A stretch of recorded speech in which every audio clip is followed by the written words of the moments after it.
How ethics played a role in Andrea Young's decision making.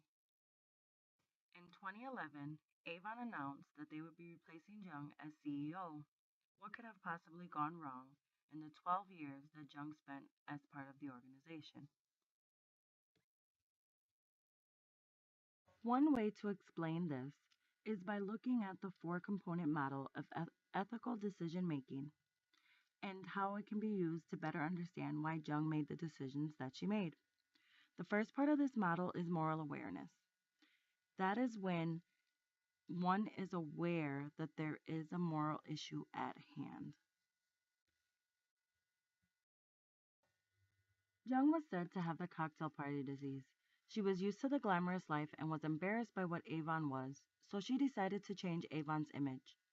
At this point, she was probably unaware of the changes that she was making and how it was affecting the company. She was doing what she thought was right for the company.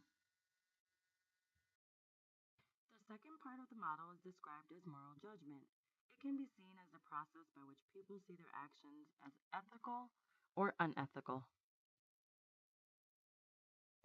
When Jung realized that profits were beginning to flatline in 2005, Jung decided to implement her first restructuring plan, which was set to cost a $500 million. To make matters worse, she cut 30% of the managers and went from 15 layers to 8.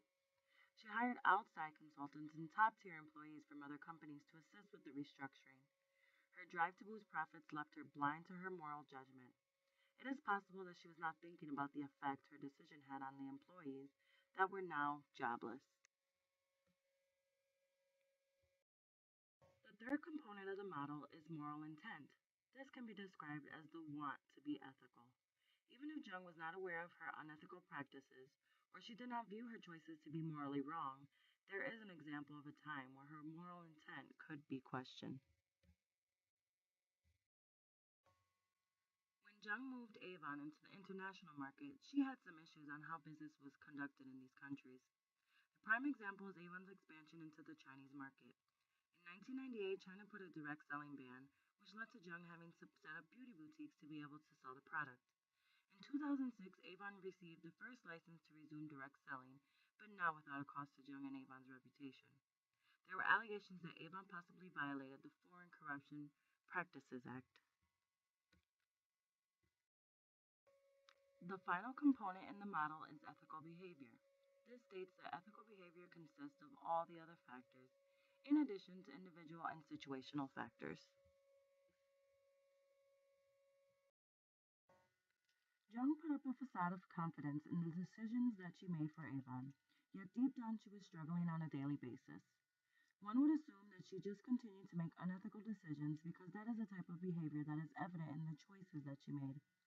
There is proof that some part of those decisions could have to do with the type of person that she is. Jung was image conscious. She looked to outsiders for affirmation. That is why we see her as a woman of power.